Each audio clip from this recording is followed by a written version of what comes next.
आमचे नवनवीन तडका व्हिडिओ पाहण्यासाठी व्हिडिओ खाली दिलेल्या सबस्क्राईब बटनवर क्लिक करा आणि हो, या घंटीला क्लिक करायला अजिबात विसरू नका.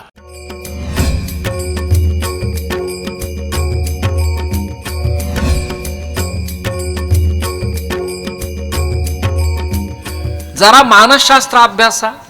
स्वतंत्र सासूये पतीचं वय झालेलं आहे. वय झालेली महिला, भगिनी, लेक, आई, काकी, मावशी, काकू वय झालेली, तिच्याकडं पाहावं असं वाटत नाही आणि तिने कुणाकडं पाहिल्यावर त्याला बरं वाटतं असं वाटत नाही. हे तुम्हाला काय वाटलं मला काही कळलं नाही, काही वाटत नाही. या गोंडस वयात गालाला हात लावताना गोड लिकरू वाटतं, गाल वर आहे त्याचा. वृद्धोपकालाच्या दिशेनं त्या बाबांच्या गालाला मी हात लावायला गेलो तर गाल आत आहे. उदाहरण एक कळण्यासाठी, ही अवहेलना नाही, कळण्यासाठी सांगतोय. फॉर एक्झाम्पल, कीर्तन ही प्रयोगशाळा आहे. तारुण्याच्या काळात शरीर दष्टपुष्ट आहे तोपर्यंत गाल वर आहे. दाढा पडल्या, अक्कल दाढा पडल्या, सगळं गेलं, गाल खोल गेला, मग त्याला गोंडसपणानं हात लावावा असं स्वरूप राहिलेलं. या लेकराला बघा पिल्ल्या, हे बघा सहज स्पर्श होतो. वय झालं तर बोट एवढा आत जातं पिल्ल्या.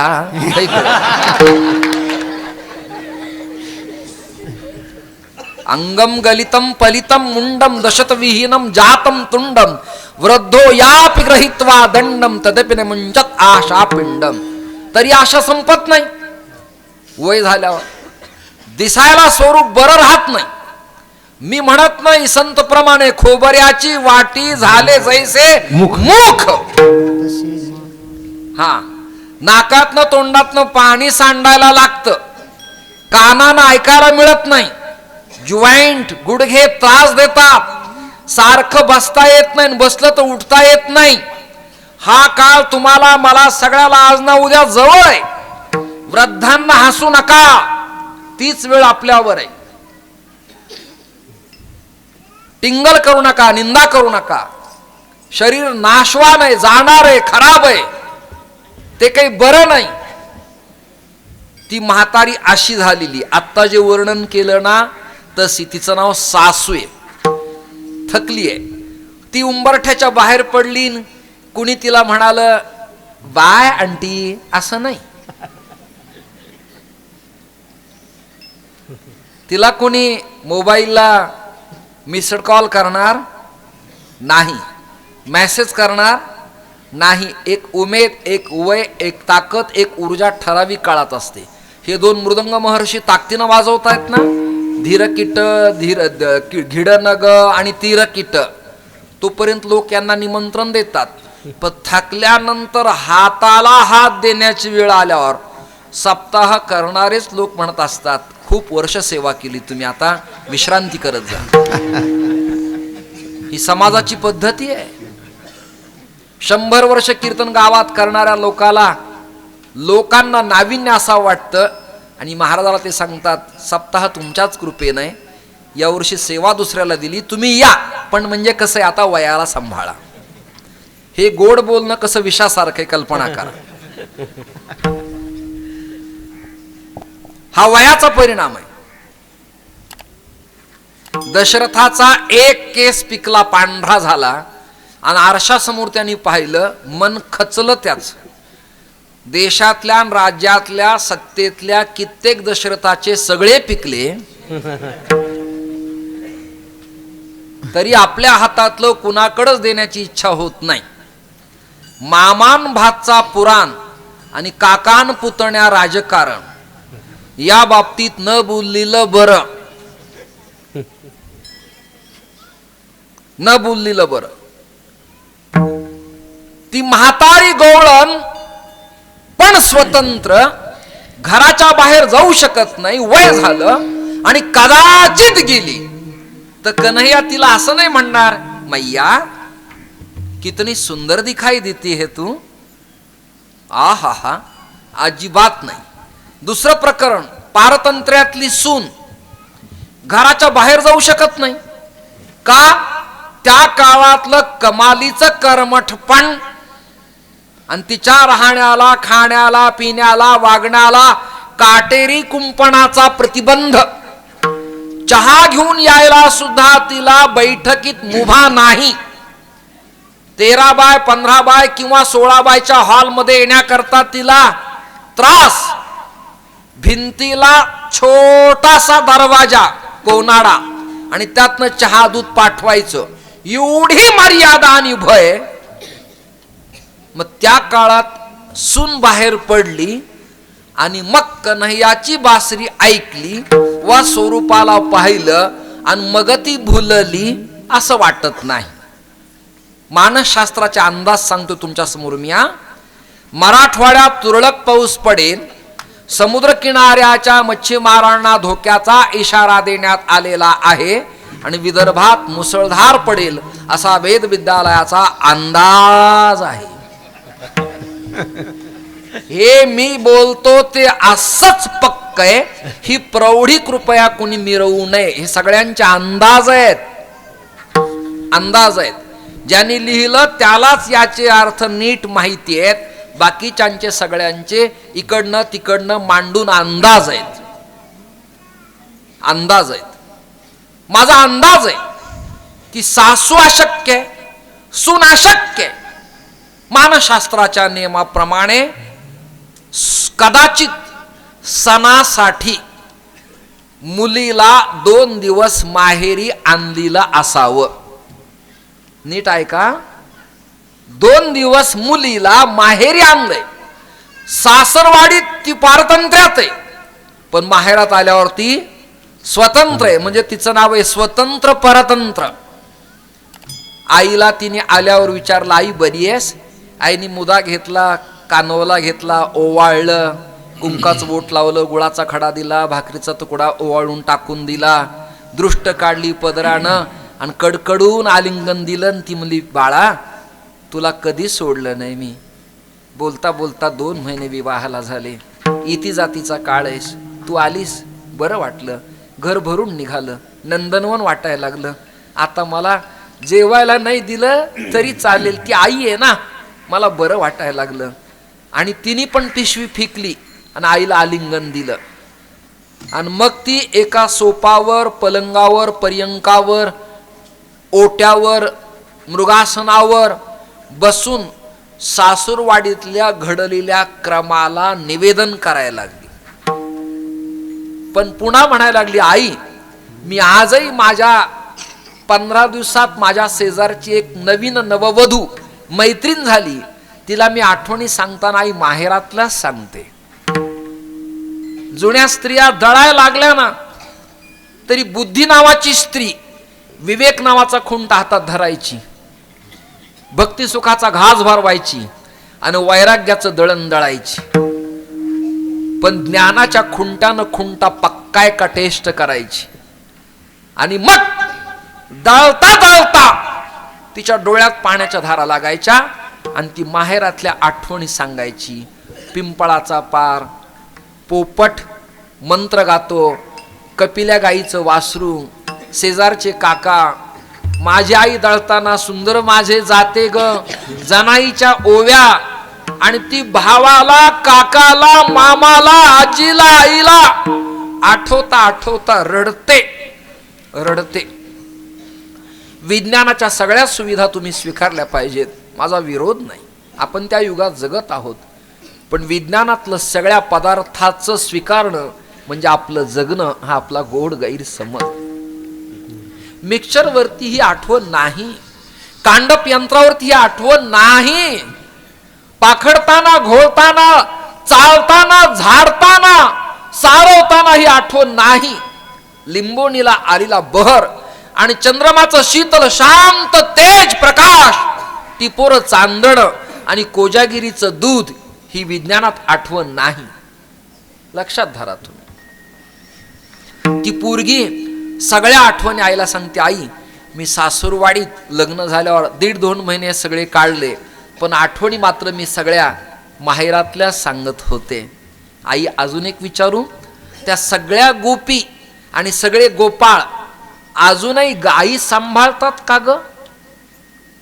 हो बाळा, व्यवसायच तो आहे, कृषी कर्म आणि गोरक्षा. गीतेचं वचन आहे बरं काय, कृषी कर्म गोरक्षा, डेव्हलपमेंट शेती आणि गायींचं संरक्षण. ती गोपी, ती गवळण, ती लेक आपला भाव सांगते. आई, प्रत्येक आठवणी मी माहेरातल्याच तिथं सांगत असायची. आई, ते मुलं आजही गायी सांभाळतात? हो बाळा. आणि गवळणी आजही दही दूध विकतात आई? हो बेटा. 15-20 दिवसात काय बदल होणार आहे? तो अखंड व्यवसायच आहे. आणि स्वदेशीची चळवळ परमात्म्याने सुरू केलेली आहे. आपल्याच गावात आपल्या वस्तूला किंमत यावी याकरता त्या काळात केलेला प्रयत्न आहे मोठा. आई, एक विचारू? मी आज उद्या 4 दिवस थांबणार आहे. माझ्या जुन्या सगळ्या मैत्रिणींना मी भेटू एक दिवस? आई म्हणली, बेटा हो, सासू असती तर नकार दिला असता, आता होकार कोणी दिला आहे? आईने. म्हणजे आईकडे ती स्वतंत्र आहे का परतंत्र आहे? नांदायला गेल्यावर परतंत्र, माहेरात आल्यावर स्वतंत्र.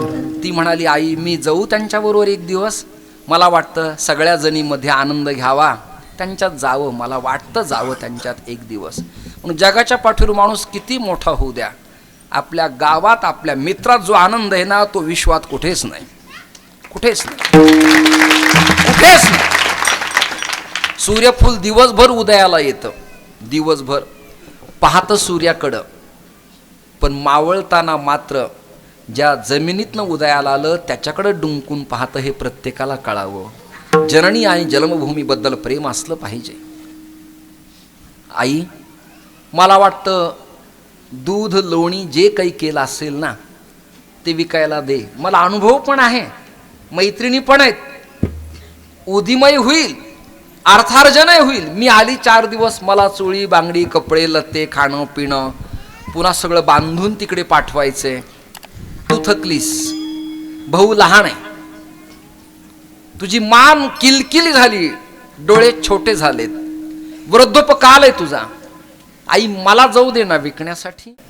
मग माझं अंदाजपत्रक आहे, ती मुलगी गोकुळातल्या गोकुळवासी सगळ्या गोपींच्या मध्ये एकरूप झाली, सगळ्या जणीमध्ये. आणि तिने विचार असा केला, मी पण जाते आई विकण्यासाठी. म्हणून ती दही दूध विकण्यासाठी आली, फिरली, नगरापर्यंत आली. एका चौहोट्यातल्या चौकात तिने आपलं मडकं, डेरा, सुगडं, मृत्तिकेचा घट, विकणायला नेलेलं भांड खाली मांडलं, मांडी घातली. आणि ती कशी झाली होती गोपी? तल्लीन, तद्रूप, तन्मय, तदाकार. किती सूत्र झाले? 3. तन्मय, तद्रूप आणि तदाकार. किती सूत्र झाले? 3. त्याशी त्या ब्रह्माशी एकरूप झाली होती, त्या कृष्ण विषयाशी. भर चौकात तिने ते घट मांडला, म्हणजे मडकं मांडलं. आणि ती त्या दुधाशीच बोलतीये, किती रे कोवळा आहेस तू, किती रे पांढरा शुभ्र आहेस तू, किती रे स्निग्ध आहेस तू, तुला पाहिलं, तुला स्वीकारलं तर शरीर धष्टपुष्ट होतं. श्रीहरी, हे सगळं तू निर्माण केलंय, तू स्वतः कसा असशील? त्या दुधाशी चर्चा करतीये, त्या मडक्याशी चर्चा करतीये. आणि विकताना एक जण आली धावत पळत आणि विचारलं, का ग? गोविंद घ्या,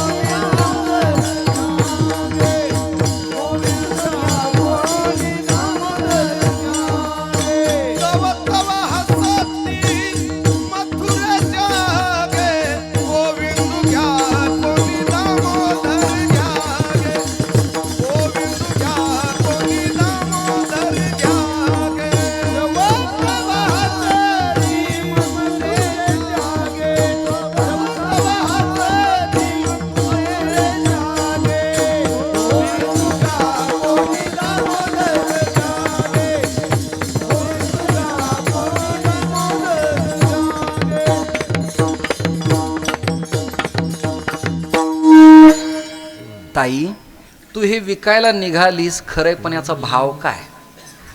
काय विचारलं तिने? भाव काय? शहाणे एज्युकेटेड लोक जे ऐकणार आहेत ना चांगल्या कानाचे, ते टाळ्या देतील, वाक्य ऐका. तिला विचारलं भाव काय? आता जी विकायला निघाली ती ग्राहकाला उत्तर देते आहे, घेणाऱ्या स्त्रीला. देणारी घेणाऱ्या स्त्रीला उत्तर देते. भाव, शुद्ध भाव हाच याचा भाव. ज्याच्याकडे शुद्ध भावाचा अभाव त्याला भावाभाव. एकी जणीला विचारलं, आजी तांदळाची खिचडी फार अप्रतिम केली, हे तांदूळ आणले कोणी, काय भावाने आणले? ती म्हणाली, माझ्या थोरल्या भावाने आणले. तर भाऊ म्हणजे रक्तवंशाचा विस्तार न मानता भाव म्हणजे अर्थ, या अर्थानं. आणि इथे अर्थ आहे, भाव शब्दाचा अर्थ आहे शुद्धांतकरण. ज्याचं शुद्धांतकरण आहे तिथे अर्थ आडवा येत नाही. घ्या, न्या, आणि मग आता गोविंद घ्या कोणी, दामोदर घ्या.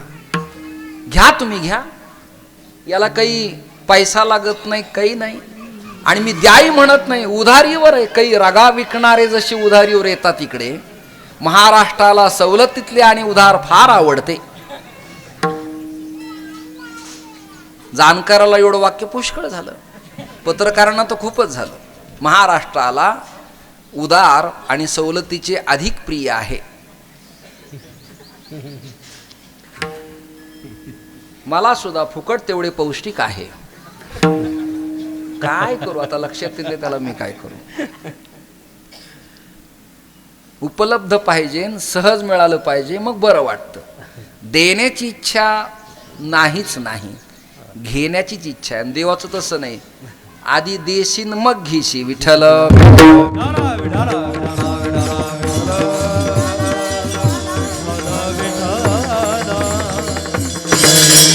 आधी देशी नाही.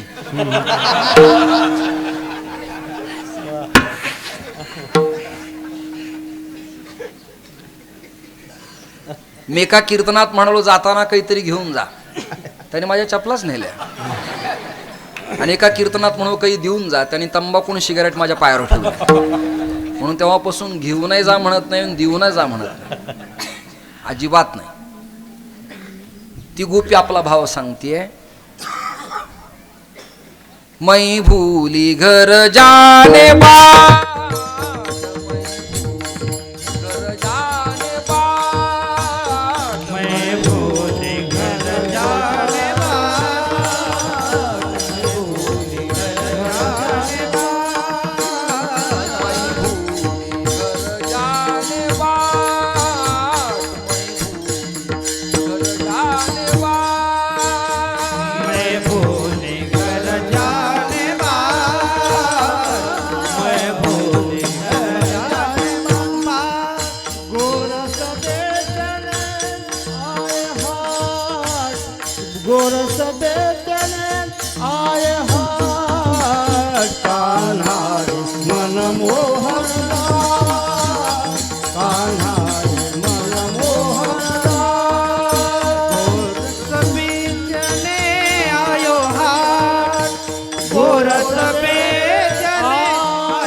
एवढ्या स्वरात म्हटलं की लाल होतच. कान्हारे मनमोहन लाल. एवढ्या स्वरात गाणं सोपं आहे काय? लालच होतंय. हे स्वरूप आहे ना, बरोबर तसं होतं. कान्हारे मनमोहन लाल. हा हा हा हा. मै भूली घर जाणे. बाट शब्दाचा अर्थ आहे वाट, रस्ता मी विसरले. कारण भूलले. आता भूलण्याचं कारण काय असलं पाहिजे? काय झालं? काही तिने नशिलेदार पदार्थाचं सेवन केलंय. एक, संपत्तीला भूलली आहे. दोन, स्वरूपाला भूलली आहे. तीन, सत्तेला भुलली आहे, पदाला भुललेली आहे. या माझ्याकडे. निष्ठावंत निष्ठा सोडत नसतात, म्हणून तर निष्ठावंत भाव भक्तांचा. मला जर म्हणलं ना कोणी हे सोडून द्या आणि मी तुम्हाला काला देतो, तुझा तूच कर. विठ्ठल विठ्ठल.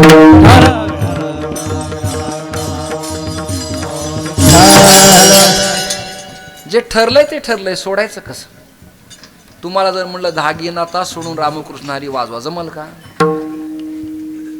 कसं शक्य आहे? निष्ठा आहे, साखळी आहे, जोड आहे, बांधणी आहे, ती सोडून तिसरं काही करता येणार नाही. हा, मधला ताल पर्ण गती वाजवू शकता, पण धागी नता आग घीता जोडावाच लागेल ना साखळीत येण्यासाठी. कसं जमून सोडून? यांना जर म्हणलं पहिली चाल सोडून एखादं गाणं म्हणा, जमल का? निघालेत आता गाण्यावाले पण निघालेत. विठ्ठल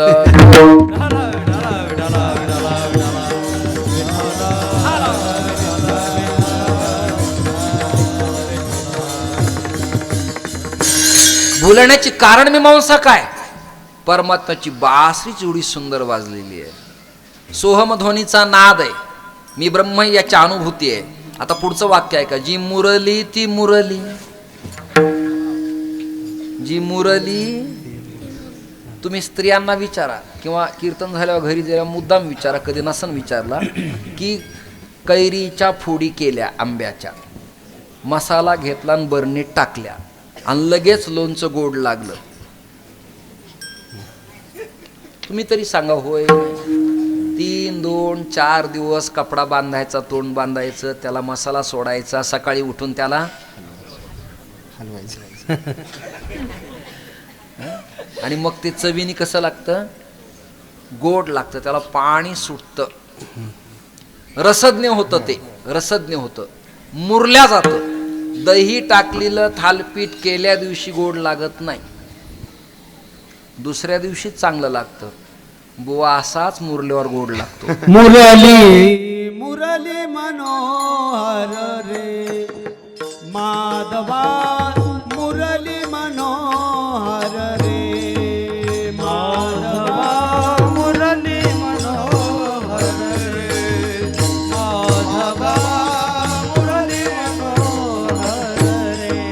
श्रीवत्सलांजन हृदय विलासन, दीन दया घन रे माधवा, माधवा, मुरली मनोहर रे माधवा, मुरली मनोहर रे. पदार्थ मुरल्या विना गोड लागत नाही. कलर सुद्धा एकत्र कॅम्प्युटरवरती कालवल्या विना रंगसंगतीला उठून दिसत नाही. तुम्ही एलिमेंटरी, इंटरमिजिएट, ATD, फाउंडेशन चित्रकलेच्या परीक्षा द्या, तुमच्या लक्षात येईल. कळलं का? मिळवल्या विना.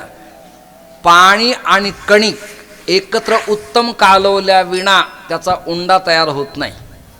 सिमेंट, खडी सुद्धा एकत्र उत्तम कालवल्या विना स्लॅब मजबूत पडत नाही, एकरूप व्हावं लागतं. मग एकरूप झाली, मुरली स्थिर झाली, तिचं नाव मुरली. आणि ती मुरली आता मुरली नाही राहिली. मुरली नोहे केवळ बाण, तिने हरिला माझा प्राण. परिणाम काय झाला? संसार केला दानादीन. या शब्दाचा अर्थ असा आहे, देव भक्ताला संसार करू देत नाही. देव भक्ता लागी करुनिधी संसार. कळलं का? त्याचा संसार उत्तम होत नाही, उत्तम होत नाही. सावता महाराजांना हृदय फाडावं लागलं, गोरोबा काकांना पुत्र गमवावा लागला, नरहरी महाराजांच्या व्यवसायावर प्रतिबंध आला, तुकोबारायाला तुकाराम सेठ म्हणणारे अवहेलना करायला लागले, ज्ञानोबाराय निवृत्तीनाथ दादा सोपान काकाला समाजाने निंदा टीका पात्र केलं.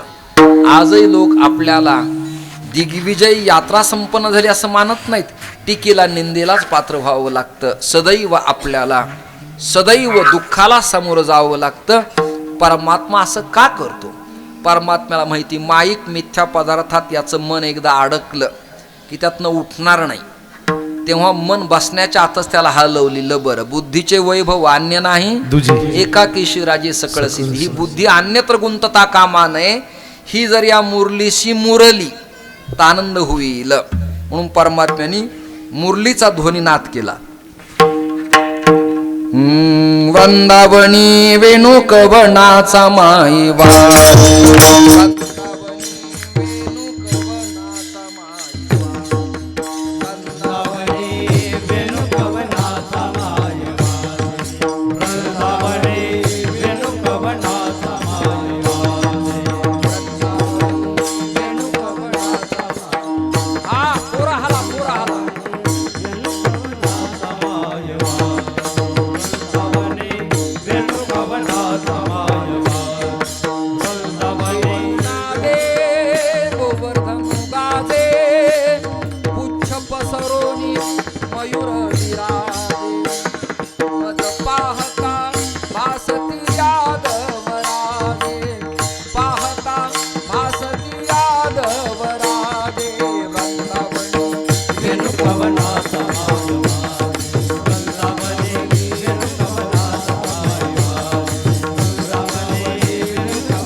तुम्हाला बरं का मी अभ्यासकांच्यासाठी. एक तर कोणी एकी भुलली नारी. कोण भुललीये? प्रयास केलाय. आता वेणू कोणी वाजवला याचाही अंदाज. मज पाहता भासती यादव राणी. मला वाटतं बाई हा गोड आवाज त्याच्या मुरलीचा असावा. दोन्हीकडे पक्का नाही पत्ता. इकडं ती म्हणती मज पाहता भासती यादव राजे. मला वाटतं कदाचित तो नंद पाटलांच्या सुपुत्रानं यादवांच्या राजानं कन्हैयानं हा ध्वनी केला असावा. आणि तुकोबाराय म्हणतात मला वाटतं कोणी एकी भुलली नारी. या दोन्ही वाटतं एकत्र आल्यात. एकी गावात डाका पडला, चोरी झाली आणि तिघी जणी पाणी भरायला एकत्र आल्या. पाटलांची धर्मपत्नी, फौजदारांची धर्मपत्नी आणि ज्यांनी चोर पाहिली त्याची धर्मपत्नी. ऐकताय ना तुम्ही दृष्टांत? फौजदाराची, पाटलांची आणि ज्यांनी चोरी पाहिली त्याची, या एकत्र आल्या. डोक्यावर तसंच भांड आणि त्या बोलत उभा राहिल्या. तुला कळलं का? म्हणजे काय? बाई म्हणले आमचे साहेब एवढे तणावात आहेत सध्या, संशोधन करून करून कंटाळलेत ते. तेच काय 50-50 पोलीस, 4-4 PSI, 2-2 कुत्रे, पळावं लागतं आणि काही शोधच लागेना. पाटलाची धर्मपत्नी म्हणली आमच्या यांनाही टेन्शनच आहे, तंटामुक्तीचे अध्यक्ष आहेत, इथली इथं मिटलं असतं तर बरं झालं असतं. तिसरी काय म्हणती माहिती का? आपल्याला कशाला बोलायचंय ना, आपलं कोण ऐकतं, पण हे रात्री जे प्रकार घडला ना ते सगळे चोर आमच्या यांनी पाहिलेत. हे नाही का नसलेलं भांडण घरात घ्यायचं लक्ष. बरं चोर ज्यांनी पाहिले तो बिचारा हमालकी करणारा, कष्ट करणारा, दारिद्र्यातला गरीब. आता हे सांगितलं PSIच्या बायकोच्या कानावर गेलं. ती काही गपचूप ठेवील? तिने मालकांना सांगितलं हो भोजन सुंदरपैकी करा, चिंता करू नका, तुमच्या चिंतेचं कारण मला कळलंय, सापडले असं गृहीत धरा. ते म्हणले ड्युटी मी करतो तुला कसे काय सापडले? तुम्ही चिंता करू नका, मला जे कळतंय तुम्हाला कळत नाही असं ती म्हणाली. बरं ते म्हणले तुला कसं कळलं? ते म्हणले तुम्हाला जेवण झाल्यावर मी सांगते. माझी मैत्रीण आहे म्हणली ती सुंदरबाई, आणि तिने सांगितलं रात्रीचे चोर त्यांनी पाहिलेले आहेत. PSIने कसं तरी खाल्लं महाराज. गाडी काढली, लाल दिव्याची गाडी, ती जुई जुई जुई करत भानुदास पोत उचलत होता ट्रकमधलं. टाकताच धारला. चला गाडीत. ते म्हणे माझा काय दोष आहे? दोष काही नाही, गाडीत चला. सांगायला तयार नाही काय झालं. PSIने नुसता बेल्टला हात लावला. काढणं बाजूलाच होतं. बेल्ट काढल्या म्हणला पाहिले साहेब पण मला काही नाही चेहरे ओळखू येत नाही. दृष्टांत संपला. मग कसा दिसतो? ते म्हणले मला त्याचा चेहरा रघुनंदन महाराजासारखा भासतो बुवा. मला आमचा इंद्रजित महाराजासारखा भासतो. भासणं नासणं यात फरक आहे की नाही. उग बाजारात गेल्यावर म्हणा बघा, अगं तू मला माझीच वाटलीस.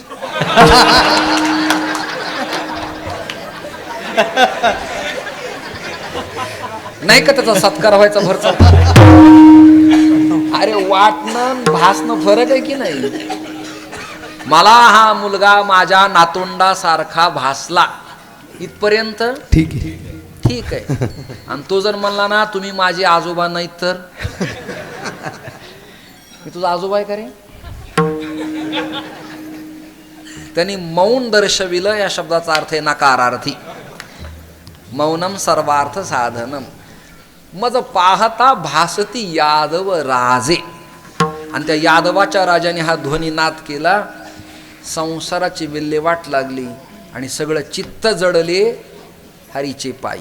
हे चित्त त्याच्या चरणावरती जडल्यामुळं संसार शिल्लक राहिला नाही. आता गुरुजींच्या भाषेत सांगू का, गुरुजींना मी पाहिलं नाही पण गुरुजींनी ज्यांना शिकवलं त्यांच्याकडे मी थोडं ऐकले. वाक्य नीट ऐका. 3 पद सांगतो, आस्ती, भाती आणि प्रिय. हे ऐकणारे लोक तिकडे पाठ वगैरे ऐकलेले आहेत ऐकणारे. किती पद आहेत? आस्ती, भाती आणि प्रिय. हे या परंपरेला योग्य बरं का, या घराण्याला आणि या विषयात व्हायला पाहिजे. आस्ती, भाती आणि प्रिय. आता प्रश्न विचारतो तुम्हाला मी. कोणाला विचारू? बायको भासती कास्ती? बरं ती प्रिया का भाती आहे का? आस्ती आणि प्रिया दोन्ही एकत्र कसं काय येईल ते? ती भाती का प्रिय आहे? हे झोपायचंच काम आहे दिवसा.